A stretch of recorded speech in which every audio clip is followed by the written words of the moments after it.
उसका जीवन धन्य है, उसका जन्म सफल है। और कथा गंभीरता से कहना भी चाहिए और कथा गंभीरता से श्रवण भी करनी चाहिए। कथा में समर्पित भाव होना चाहिए कि आज मैं महादेव की कथा श्रवण कर रहा हूं, मैं कथा सुन रही हूं, ऐसा अंतकरण का भाव। ये कथा कर्ण का विषय नहीं, कथा अंतकरण का विषय है। जितना आपका भगवान के प्रति गहरा भाव रहेगा इतना ही फल दिव्य मिलता है। ये भगवान व्यास ने कहा भी है। इसलिए सभी श्लोक शिव महापुराण ग्रंथ के प्रारंभ में या महात्म्य जिनको कहते हैं, महात्म्य कथा भी है। लेकिन कथा मैंने बहुत बार कही, इसलिए मेरे बहुत सारे श्रोताओं ने कथा बार बार श्रवण भी की, इसलिए बार बार ये कथा दोहराना भी अच्छा नहीं लगता। इसलिए एक महात्म्य कहकर हम कथा में प्रवेश करेंगे। जो कथा सुन रहे हैं उनके लिए कहा, तवेव जीवनम धन्यम। किसका? जो महादेव की कथा सुन रहे हैं, जो शंकर भगवान की कथा श्रवण कर रहे हैं, उसके लिए कहा। हमारे सबके लिए। मैं बोलता भी और श्रवण भी करता हूं। आप सभी कथा का श्रवण कर रहे हैं, इसलिए जीवन धन्य है जो भगवान की कथा का श्रवण करते हैं। हमारे मन में अभी कौन बैठा है? महादेव। 3 घंटे आप कथा सुनते हो, 3 घंटे तक वो आपके हृदय के सिंहासन पर शिव जी विराजते हैं।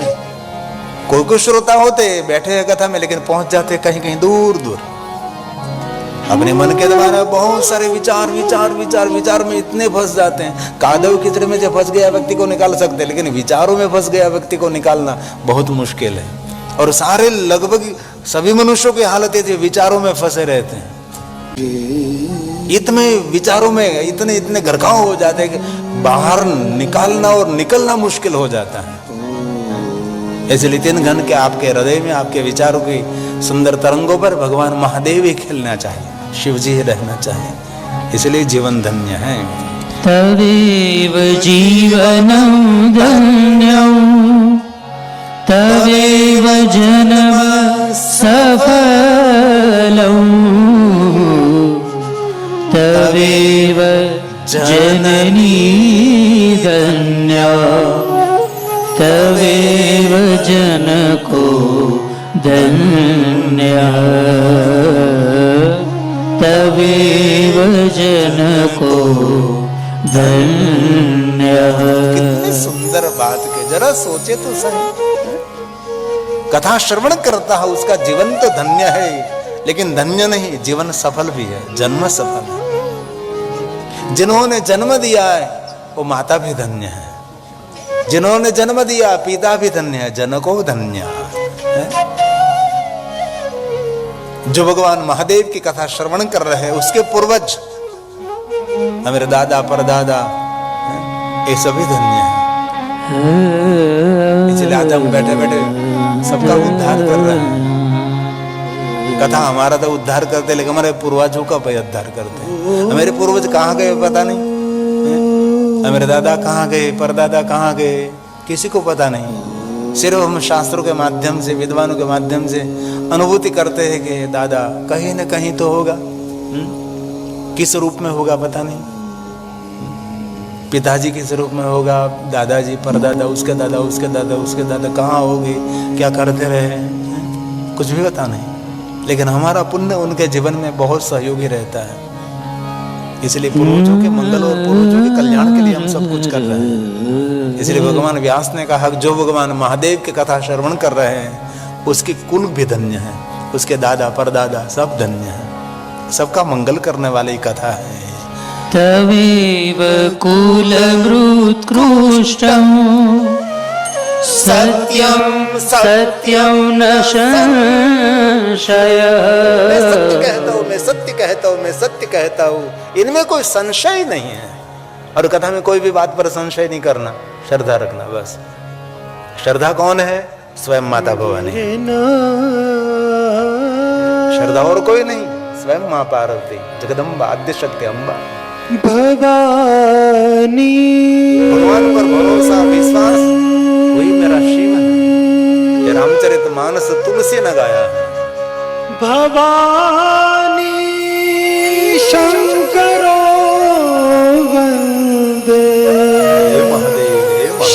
श्रद्धा विश्वास रूपिणो याभ्यां विना न पश्यन्ति सिद्धः स्वान्तस्थमीश्वरं भवानी शङ्करो वन्दे श्रद्धा विश्वास रूपिणो। इसलिए कहा तवे तवेव कुलमृत्कृष्टं सत्यं सत्यं न संशय यतः सदा शिवे भक्तिरि दृशी त्वयि राजते दृशी त्वयि राजते। दृशी तवई राजते। जिनके हृदय में भगवान महादेव विराजते हैं उसका जीवन धन्य है। सदा शिवे भक्ति, महादेव की भक्ति जिनके हृदय में विराजमान है वही मनुष्य प्रणम्य है। ये मनुष्य वंदनीय है, कुछ भी नहीं है, हो नहीं सके तो कोई बंद कर दे, इसीलिए दृष्टि भ्रम न हो। अब हम कथा का प्रारंभ करने जा रहे हैं। भगवान महादेव को प्रणाम करेंगे, माता भवानी की वंदना करेंगे और गणेश जी को प्रणाम करेंगे और कथा में सीधा प्रवेश करेंगे।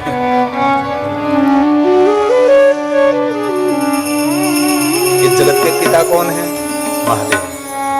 हमारे सबके पिता कौन है? महादेव। जगत के रचयिता कौन है? जगत का संचालन करने वाले शिव है। प्रारंभ, मध्य और अंत और अनंत सब कुछ शिव है, सब कुछ महादेव है। इसीलिए जिनकी कथा हम 9 दिन गाने वाले हैं, इस महादेव को प्रणाम करेंगे। क्योंकि पहला दिन है, इसीलिए वंदना तो रहेगी थोड़ी सी। मैं बहुत कम शब्दों में कहने का प्रयास करता हूँ, लेकिन इतनी वंदना जो शिव महापड़ ग्रंथ के जो अभ्यास हो गए, जो शिव महापड़ ग्रंथ का पाठ पारायण करते उसको तो पता है कि प्रारंभ में कितनी कितनी बातें हैं। वक्ता श्रोता के कितने नियम है, हमारे भी नियम है। वक्ता श्रोताओं को क्या क्या ध्यान में रखना चाहिए, खाने पीने में, बैठने उठने में, सोने में, व्यवहार करने में कितने ध्यान रखना चाहिए। आपके घर में जो शिव महापड़ ग्रंथ है ना, तो आज घर जाकर श्रोता और वक्ता के नियमों का थोड़ा सा पाठन पठन कर लीजिए। 9 दिन के लिए कितने नियम रखना पड़ता है, कितने नियमों का अनुसरण करना पड़ता है वक्ता और श्रोता के लिए। वक्ता तो करती है तो ही उसका आरोग्य रहेगा, वो ठीक से कथा कह सकेगा, उसकी मानसिकता ठीक रहेगी, है ना। क्योंकि आहार में कुछ जो गड़बड़ की हो तो उसकी मानसिकता भंग हो जाती है, उसके विचारों में कुछ उथल पाथल हो जाती है। इसलिए श्रोता अपने नियमों का अनुसरण करे न करे, लेकिन वक्ता तो करना ही चाहिए। वक्ताओं को कुछ भी नहीं खाना चाहिए, लेकिन श्रोताओं को भी बहुत कुछ खाने पीने में परहेज रखने चाहिए। 9 दिन को सही, लेकिन रोज के लिए।